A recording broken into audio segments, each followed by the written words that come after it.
Hello friends, CTET PYQs की श्रृंखला में आपका स्वागत है। दोस्तों, जैसे कि आप जानते हैं सीटेट 2012 में सीटेट का एग्ज़ाम 2 बार हुआ था, एक जनवरी में और दूसरा नवंबर में। तो जनवरी में जो हिंदी के प्रश्न पूछे गए थे उन प्रश्नों को हम इससे पहले की वीडियो में डिस्कस कर चुके हैं। यदि आपने उस वीडियो को नहीं देखा है तो प्लेलिस्ट में जाकर उस वीडियो को चेक कर सकते हैं या डिस्क्रिप्शन बॉक्स में उसका लिंक है, वहाँ से भी जाकर आप उस वीडियो को देख सकते हैं। आज की इस वीडियो में हम बात करेंगे नवंबर 2012 में जो हिंदी के प्रश्न पूछे गए थे उन सभी प्रश्नों को डिस्कस करेंगे। और जैसे कि आप जानते हैं ये जो प्रश्न हैं ये आपके एग्ज़ाम के लिए काफ़ी इंपॉर्टेंट होने वाले हैं।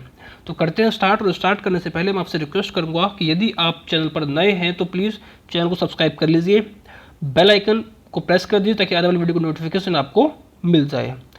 तो करते हैं स्टार्ट। और मुझे उम्मीद है कि आप इन प्रश्नों के उत्तर खुद से देने की कोशिश करेंगे और लास्ट में अपना स्कोर हमारे साथ शेयर करेंगे। तो पहला प्रश्न पूछा गया था, एक भाषा शिक्षक के लिए सर्वाधिक महत्वपूर्ण है, एक लैंग्वेज टीचर अगर यदि है तो उसके लिए सबसे महत्वपूर्ण चीज़ क्या होती है? भाषा का आकलन, बच्चों को भाषा प्रयोग के अवसर उपलब्ध कराना, भाषा की त्रुटियों के प्रति कठोर रवैया अपनाना या भाषा की पाठ्य पुस्तक। तो भाषा शिक्षक के लिए सबसे इंपॉर्टेंट होता है बच्चों को भाषा प्रयोग के अवसर उपलब्ध कराना। Option B is the right answer. Next प्रश्न है हमारा, भाषा की कक्षा में एक शिक्षक बच्चों से क्या अपेक्षा करता है? ऑप्शन ए संस्कृतनिष्ठ भाषा में ही जवाब दे, ऑप्शन बी बच्चे अपनी मातृभाषा का बिल्कुल भी प्रयोग न करें, ऑप्शन सी बच्चे सवालों के बंधे बधाए जवाब ना दें, या ऑप्शन डी बच्चे सवालों के बंधे बधाए जवाब दें। तो भाषा शिक्षक के लिए आप जो बच्चे हैं उनसे अपेक्षा करें कि बच्चे जो बच्चे को से सवाल पूछा गया है उसका बंधा बंधाया जवाब ना दें, वो अपनी भाषा में उस प्रश्न का उत्तर दें। तो इसलिए ऑप्शन सी इसका राइट होगा। Option C is the right answer. अगला प्रश्न पूछा गया है, भाषा स्वयं में क्या है? एक नियमबद्ध व्यवस्था है, एक जटिल चुनौती है, एक विषय मात्र है या संप्रेषण का एकमात्र साधन है? तो भाषा अपने आप में क्या है? एक नियमबद्ध व्यवस्था है। Option A is the right answer. एक नियमबद्ध ग्रामर होती है, इसकी एक नियम होता है, उसी के आधार पर भाषा होती है। ठीक है, option A is the right answer.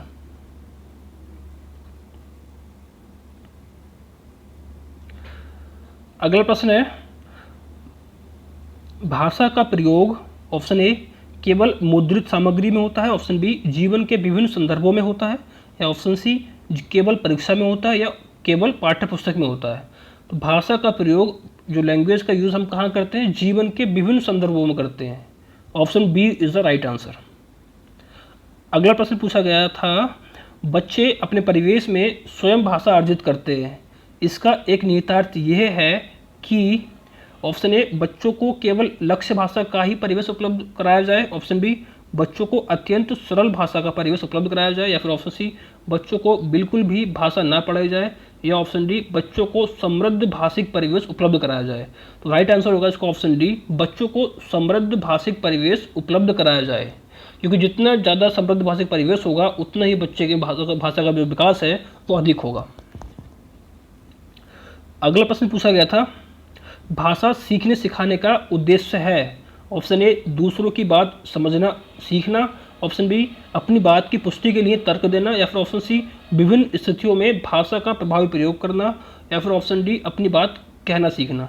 तो भाषा सीखने या सिखाने का उद्देश्य होता है कि विभिन्न स्थितियों में भाषा का हम इफेक्टिव यूज़ कर सकें, भाषा का प्रभावी प्रयोग कर सकें, इसलिए ऑप्शन सी इसका राइट आंसर होगा। नेक्स्ट प्रश्न है हमारा, भाषा अर्जन में महत्वपूर्ण है भाषा का शिक्षक, भाषा के विभिन्न रूपों का प्रयोग, भाषा का व्याकरण या पाठ्य पुस्तक? तो भाषा अर्जन में महत्वपूर्ण होता है भाषा के विभिन्न रूपों का प्रयोग। Option B is the right answer. देखिए, भाषा अर्जन की अगर हम बात करें तो भाषा का शिक्षक अगर भाषा का नहीं है तभी भी हम भाषा को अर्जित कर सकते हैं अपने परिवार से, अपने परिवार के सदस्यों से, या फिर जो आसपास के पड़ोस है वहाँ से भी हम भाषा को अर्जन करते हैं। भाषा का व्याकरण आपको नहीं होती है, बच्चे होते हैं बच्चों को व्याकरण का ज्ञान नहीं होता है, लेकिन फिर भी वो भाषा सीख जाते हैं। और पाठ्य पुस्तक के बिना भी सीख सकते हैं। तो भाषा का जो अर्जन है वो भाषा के विभिन्न रूपों का प्रयोग भाषा अर्जन में महत्वपूर्ण होता है। Option B is the right answer. अगला प्रश्न है, बच्चों की भाषा संबंधी क्रमिक प्रगति का लेखा जोखा करना डैश डैश से संभव है। मौखिक परीक्षा से, पोर्टफोलियो से, उत्तर पुस्तिकाओं से या लिखित परीक्षा से। तो भाषा संबंधी क्रमिक प्रगति का लेखा जोखा संभव होता है पोर्टफोलियो से। Option B is the right answer. Portfolio से एक क्वेश्चन हमेशा आता है, तो उसको आप ध्यान रखें। पोर्टफोलियो क्या होता है, पोर्टफोलियो के बारे में आप डिटेल में पढ़ सकते हैं। अगला प्रश्न है, भाषा की पाठ्य पुस्तकें साध्य है, भाषा सीखने का एकमात्र संसाधन है, अभ्यासपरक ही होनी चाहिए या साधन है। तो भाषा की जो पाठ्य पुस्तकें होती हैं वो एक साधन के रूप में कार्य करती हैं। Option C is the right answer, sorry option D is the right answer. अगला प्रश्न पूछा गया था, पत्र पत्रिकाएं भाषा सीखने में बाधक हैं, त्रुटियों को बढ़ावा देती हैं, बड़ों के पढ़ने की वस्तु हैं या साधक हैं। तो पत्र पत्रिकाएं जो होती हैं भाषा सीखने में एक साधक का कार्य करती हैं। Option C D is the right answer. अगला प्रश्न पूछा गया था, बच्चों की भाषा के आकलन का सर्वाधिक प्रभावी तरीका है, सबसे इफेक्टिव तरीका क्या है। यदि बच्चों के हम भाषा का आकलन करें, असेसमेंट करें, तो सबसे इफेक्टिव तरीका कौन सा हो सकता है। लिखित परीक्षा, प्रश्न के उत्तर देना, प्रश्न पूछना और पढ़ी गई सामग्री पर प्रतिक्रिया व्यक्त करना या श्रुत लेख। तो राइट आंसर होगा इसका ऑप्शन सी, प्रश्न पूछना और पढ़ी गई सामग्री पर प्रतिक्रिया व्यक्त करना। ये एक भाषा आकलन का सबसे अधिक इफेक्टिव तरीका होगा। Option C is the right answer. अगला प्रश्न पूछा गया है, प्रश्न पूछना, प्रतिक्रिया व्यक्त करना, परिचर्चा में भाग लेना, वर्णन करना, ये सब क्या है। केवल साहित्यिक गतिविधियां हैं, भाषा आकलन के तरीके हैं, भाषा सीखने सिखाने तथा आकलन के तरीके हैं या केवल शिक्षण पद्धति है। तो प्रश्न पूछना, प्रतिक्रिया व्यक्त करना, परिचर्चा में भाग लेना, वर्णन करना, ये सारे के सारे भाषा सीखने सिखाने तथा आकलन के तरीके हैं। Option C is the right answer. अगला प्रश्न पूछा गया था, बहुभाषिक एवं बहुसांस्कृतिक कक्षा में बच्चों को मातृभाषा का प्रयोग वर्जित होना चाहिए, बच्चों की मातृभाषा को समुचित सम्मान स्थान देते हुए मानक भाषा से भी परिचय कराना चाहिए। ऑप्शन सी, बच्चों को केवल मानक भाषा के प्रयोग के लिए ही पुरस्कृत करना चाहिए, या फिर ऑप्शन डी, बच्चों की मातृभाषा का ही सदैव प्रयोग किया जाना चाहिए। तो देखिए यहाँ पर बहुभाषिक और बहुसांस्कृतिक कक्षा के बारे में अगर बात करें तो बच्चों की मातृभाषा को भी समुचित सम्मान मिले और साथ साथ जो मानक भाषा है उससे भी बच्चों को परिचय कराना चाहिए। Option B is the right answer. अगला प्रश्न पूछा गया, भाषा के व्याकरण की समझ को ऑप्शन ए केवल वस्तुनिष्ठ प्रश्नों के माध्यम से आंका जाना चाहिए, या केवल लघुत्तर प्रश्नों के माध्यम से आंका जाना चाहिए, या निबंधात्मक प्रश्नों के माध्यम से आंका जाना चाहिए, या फिर संदर्भपरक प्रश्नों के माध्यम से आंका जाना चाहिए। तो भाषा के व्याकरण की समझ को यदि हम संदर्भपरक प्रश्नों के माध्यम से आंकेंगे तो ये एक अच्छा तरीका होगा। Option D is the right answer. अगला प्रश्न पूछा गया है, निम्नलिखित में से कौन सा भाषा शिक्षण का उद्देश्य है।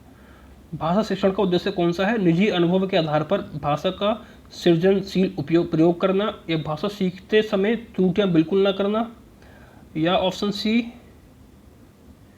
भाषा की बारीकी और सौंदर्य बोध को सही रूप से समझने की क्षमता को प्रोत्साहित करना, या भाषा के व्याकरण सीखने पर बल देना। तो राइट आंसर होगा इसका ऑप्शन सी, भाषा की बारीकी और सौंदर्य बोध को सही रूप से समझने की क्षमता को प्रोत्साहित करना। ठीक है, तो उम्मीद है कि आपको ये जो प्रश्न है कहीं ना कहीं आपके एग्जाम में महत्वपूर्ण साबित होंगे, इसलिए वीडियो यदि आपको पसंद आ रही है तो एक लाइक कर दीजिए अभी। ठीक है, तो अगले प्रश्न जो है, अगला प्रश्न में क्या है, कविता। देखिए एक कविता दी है, कविता से हमें कविता को पढ़ना है और इसके आधार पर जो प्रश्न दिए गए हैं 106 से 111 उसके उत्तर देने हैं। तो आप पढ़ लीजिए एक बार इसको। सुनता हूँ मैंने भी देखा, काले बादल में रहती चांदी की रेखा, काले बादल जाति द्वेष के, काले बादल विश्व क्लेश के, काले बादल उठते पद पर नव स्वतंत्रता के प्रवेश के, सुनता आया हूँ है देखा, काले बादल में हस्ती चांदी की रेखा। तो चांदी की रेखा सुमित्रानंद पंत के द्वारा लिखी गई पंक्तियाँ हैं ये। तो इस जो कविता है इसके आधार पर हमें प्रश्नों के उत्तर देने हैं। तो देखिए पहला प्रश्न पूछा गया है इसमें, काले बादल में रहती चांदी की रेखा, पंक्ति का भाव क्या है। विपत्तियों के बीच आशा की किरण दिखाई देती है, या बादलों के टकराने से बिजली चमकती है, या अंधेरे के बाद प्रकाश आता है, या फिर काले बादलों में चांदी की रेखा रहती है। तो इस पंक्ति का जो भाव है वो ये होता है कि अंधेरे के बाद प्रकाश आता है, काले बादल में रहती चांदी की रेखा। अंधेरा यदि है तो अंधेरे के बाद प्रकाश भी आएगा, तो इसका भाव है ये, ठीक है। Option C is the right answer. अगला प्रश्न है, काले बादल प्रतीक हैं डैश के जातिगत वैमनस्य के, मानसून द्वारा आने वाली खुशहाली, तूफान या गर्मी से मुक्ति। तो काले बादल प्रतीक हैं जातिगत वैमनस्य के। Option A is the right answer. अगला प्रश्न है इसी के आधार पर, काले बादल में रहती चांदी की रेखा में कौन सा अलंकार है? अलंकार की बात कर रही है यहाँ पर, रूपक अलंकार, उत्प्रेक्षा अलंकार, श्लेष अलंकार या उपमा अलंकार। तो राइट आंसर होगा इसका ऑप्शन सी। इस जो पंक्ति में अलंकार है श्लेष अलंकार, शब्द एक अर्थ अनेक कहते हैं श्लेष। तो यहाँ बादल जो है, बादल का जो शब्द है उसका अर्थ कई अर्थों में लिया गया है। ऑप्शन सी इसका राइट आंसर होगा। अगला प्रश्न पूछा गया है, निम्न में से बादल का पर्यायवाची शब्द नहीं है? जलद, घन, पयोधर या जलज। तो बादल का पर्यायवाची शब्द देखिए, बादल के पर्यायवाची होते हैं जलद, घन और पयोधर, ये तीनों ही बादल के पर्यायवाची शब्द हैं, जबकि जलज एक कमल का पर्यायवाची है। ऑप्शन डी इसका राइट आंसर होगा। ऑप्शन डी जो है जलज बादल का पर्यायवाची नहीं है। अगला प्रश्न पूछा गया था, स्वतंत्रता का विलोम शब्द है गुलाम, परतंत्रता, पराधीनता, परतंत्र। तो ये तो काफी इजी क्वेश्चन है। स्वतंत्रता का विलोम शब्द होगा परतंत्रता। Option B is the right answer. अगला प्रश्न है, कवि क्या सुनने और देखने की बात कहता है? बिजली को, आशा की किरण को, निराशा को या बादलों को। तो कवि बात कर रहा है यहाँ पर आशा की किरण को, आशा की किरण को देखने की बात कर रहा है। Option B is the right answer. अगला प्रश्न जो गद्यांश से आए हैं यहाँ पर देखिए, 112 से 120 तक जो प्रश्न है वो गद्यांश से संबंधित है। गद्यांश क्या है इसको आप अच्छे से पढ़ लेंगे। मुझे मालूम नहीं था कि भारत में तिलोनिया नाम की भी कोई जगह है जहाँ हमारे देश के समसामयिक इतिहास का एक विस्मयकारी पन्ना लिखा जा रहा है। उस वक्त तक तिलोनिया के बारे में मुझे इतनी ही जानकारी थी कि वहाँ पर एक स्वावलंबी विकास केंद्र चल रहा है जिसे स्थानीय ग्रामवासी स्त्री पुरुष मिलजुल कर चला रहे हैं। मुझे वहाँ जाने का अवसर मिला। बस्ती क्या थी, कुछ पुराने और कुछ नए छोटे छोटे घरों की झुरमुट थी। वहाँ एक सज्जन ने बुलाया कि एक सुशिक्षित तथा उसके 2 साथियों टाइपिस्ट तथा फोटोग्राफर ने मिलकर 1972 में इस संस्थान की स्थापना की। संस्थान का नाम था सामाजिक कार्य तथा शोध संस्थान SWRC। अच्छे से पढ़ना। देखिए इसको जो पैराग्राफ होता है उसको करने का तरीका होता है, सबसे पहले हम क्वेश्चन को ध्यान देंगे, क्वेश्चन को पढ़ेंगे। इस पैराग्राफ से संबंधित जो क्वेश्चंस हमें पूछे गए हैं उन क्वेश्चंस को हम पढ़ेंगे एक बार कि सामाजिक कार्य तथा शोध संस्थान का उद्देश्य था, क्या उद्देश्य था इसका। तो सबसे पहले जाएंगे जो फर्स्ट पैराग्राफ है इसका, वहाँ जाएंगे तो वहाँ पर देखिए आपको कहीं ना कहीं मिल जाएगा इससे संबंधित जो भी कीवर्ड है वो मिल जाएगा कि स्वावलंबी विकास केंद्र चल रहा था। कुछ पुराने और कुछ ये थे। फोटोग्राफर ने बताया कि उसका नाम क्या था यहाँ पर, सामाजिक कार्य तथा शोध संस्थान। तो यहाँ से कीवर्ड आपको थोड़ा समझना पड़ेगा लैंग्वेज को और जो लेखक कहना चाह रहा है उस बात को। तो यहाँ से हमें स्पष्ट होगा कि सामाजिक कार्य तथा शोध संस्थान का उद्देश्य था उन्हें स्वावलंबी आत्मनिर्भर बनाना। Option B is the right answer. ठीक है, तो इसी तरीके से जितने भी जो प्रश्न पूछे गए हैं आगे वो सारे कहीं ना कहीं से संबंधित हैं। तो उन प्रश्नों को हम डायरेक्टली आंसर देखते हैं। बाकी आप अच्छे से इसको पढ़ लेंगे और फिर उसके बाद इसका आंसर देंगे। ठीक है,